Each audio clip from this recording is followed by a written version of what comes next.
Mageti Bruto Zezim Angwa MC Souls man Angba Patandini Iche Mageti Jama Sam Breezy It was Petson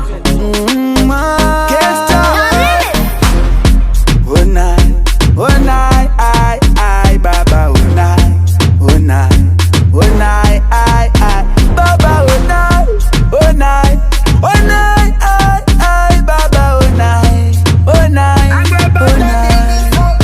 Samulena,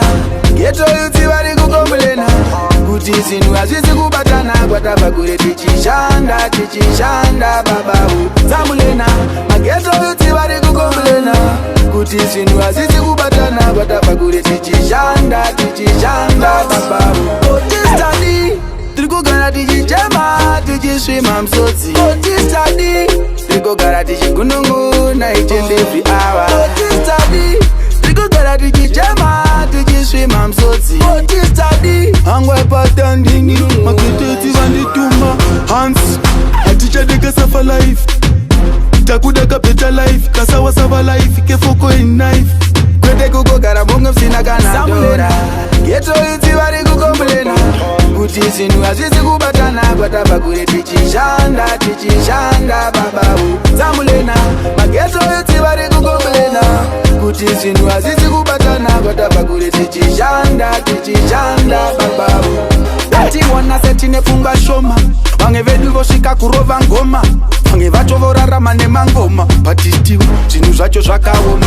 Everyday ndongorarira mavechi Vange vacho vosvika pakudya hechi Everyday kumba ingoka pechi Pitamule parufu baba mageto yuti vasiramba Geto yuti vari kukomulena kuti zinu azizi kubatana kwataba kure tichishanda babawu Samulena, mageto yuti vari kukomulena kuti zinu azizi kubatana kwataba kure tichishanda babawu Otistadi, trikugara tichichema tichiswima msotsi Otistadi, trikugara tichigunungu na ichende every hour Otistadi, trikugara tichichema tichiswima msotsi Otistadi, angwa Epatan dini Maketeti vandituma Hans Atichadeka safa life Takudaka better life Kasawa sava life Kefoko in knife kwete kukogara bonga msina kana Samulena, geto yuti wari kukomulena kuti zinu azizi kubatana kwataba kure tichishanda